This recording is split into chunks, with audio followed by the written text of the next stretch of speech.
8 मार्च 2014 ये वो दिन था जब मलेशिया एयरलाइन की फ्लाइट MH370 ने मलेशिया कोलालमपुर से चाइना बीजिंग के लिए टेक ऑफ किया। मगर ये जहाज चाइना बीजिंग पहुंचने से पहले ही कहीं गायब हो गया। आखिर ये जहाज गया तो आखिर गया कहां, जो आज तक न मिला।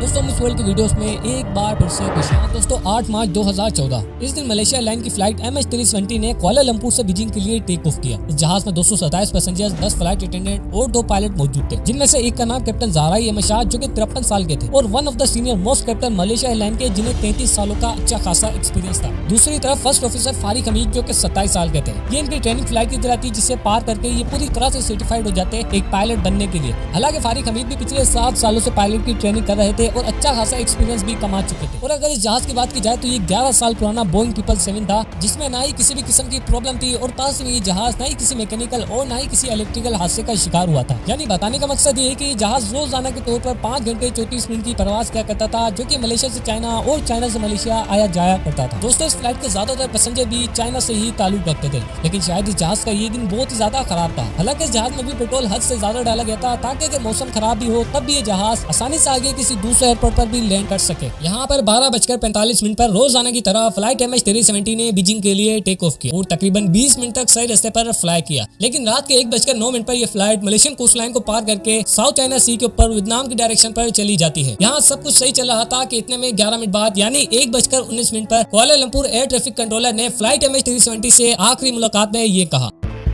Malaysian 370, Malaysian 370, contact Ho Chi Minh 120.99. जिसका मतलब था कि वियतनाम के कैपिटल हो ची मिन्ह टावर से कांटेक्ट करो, गुड नाइट। जिसके जवाब में MH370 के कैप्टन ज़ाहराई ने जवाब दिया, good night MH370। Good night, Malaysian 370. Good night, Malaysian 370.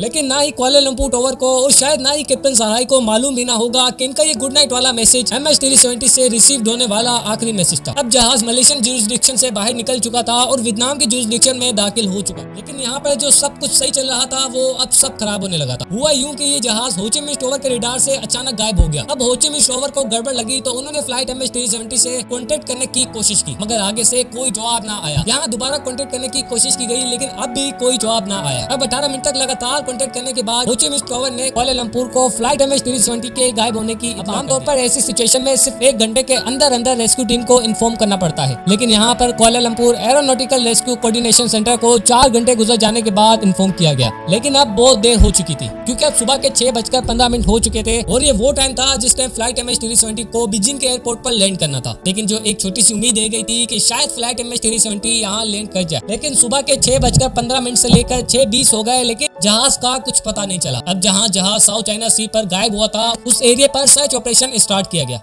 इस ऑपरेशन में 7 मुल्कों की 34 शिप्स और 28 एयरक्राफ्ट साउथ चाइना सी पे MH370 को ढूंढने की कोशिश कर रहे थे। लेकिन इस फ्लाइट का अचानक रडार से गायब हो जाना, ये बात किसी को भी हजम नहीं हो रही थी। और अगर जहाज समंदर के इस एरिया में क्रैश भी होता तो इतना बड़ा जहाज था, कोई ना कोई चीज तो पानी में तैरती हुई जरूर नजर आनी चाहिए थी। लेकिन साउथ चाइना सी पे अगले 4 दिनों तक लगातार ऑपरेशन चलता रहा, मगर यहाँ से भी कोई अच्छी खबर ना मिल सकी। लेकिन चौथे दिन में एक ऐसी खबर मिली जिसने सबको हिला के रख दिया। 8 मार्च रात के 1:21 पर जब फ्लाइट MH370 जिस रडार से गायब हुई थी वो रडार सिविलियन रडार था, लेकिन मलेशिया के एक मिलिट्री रडार में वो अगले 1 घंटे के लिए शो होती रही। दोस्तों हुआ कुछ ऐसा था, सिविलियन रडार से गायब होने के बाद जहाज ने चंद मिनटों के लिए राइट पर मुड़ना शुरू किया और फिर यू टर्न लेकर दोबारा मलेशिया की तरफ जाने लगा। और ठीक 31 मिनट पर फ्लाइट MH370 ने मलेशिया के शहर बीजिंग को क्रॉस किया और फिर मलाक्का स्ट्रेट की तरफ टर्न कर लिया। आखिरी बार मिलिट्री रडार की जितनी रेंज थी उस हिसाब से जहाज को आखिरी बार इंडियन ओशन के इस हिस्से में देखा गया था। अब बस पूरी रेस्क्यू टीम ये समझने की कोशिश कर रही थी कि आखिर जहाज गया तो आखिर गया कहाँ। इससे भी बड़ी बात जो तंग कर रही थी कि आखिर जहाज ने बीजिंग के बिल्कुल अपोजिट साइड टर्न क्यों कर लिया।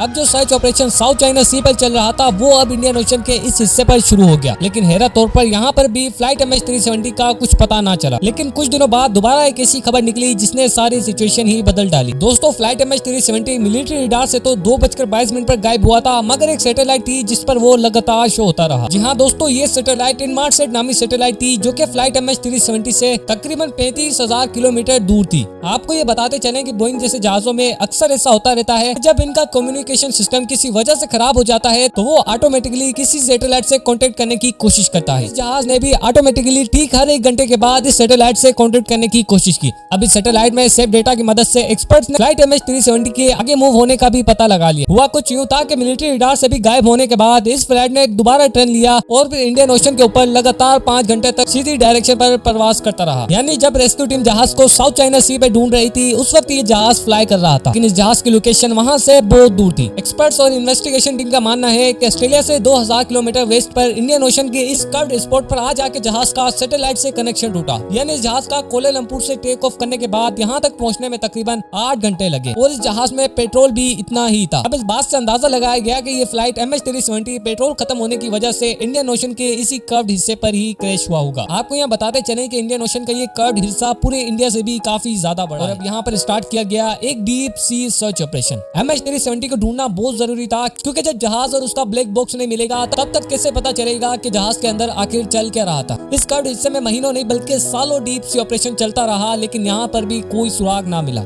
आखिरकार 3 सालों के बाद इस डीप सी सर्च ऑपरेशन को खत्म करना पड़ा। इसमें तकरीबन $160 मिलियन से भी ज्यादा का खर्चा हो चुका था। दोस्तों, सर्च ऑपरेशन के दौरान इस जहाज का तो कोई अता पता ना चला, लेकिन 2015 यानी जहाज के गायब होने के ठीक 1 साल बाद जहाज का एक हिस्सा फ्लेपरॉन रीयूनियन के एक साहिल में जा पहुंचा। ये वो हिस्सा होता है जो जहाज को लैंड होने में काम आता है। लेकिन जब इस फ्लेपरॉन के बारे में तहकीक की गई तो एक और सच सामने आया। एक्सपर्ट्स का मानना है कि जिस वक्त MH370 समंदर में क्रैश हुआ उस वक्त फ्लेपरॉन एक्सटेंडेड नहीं था।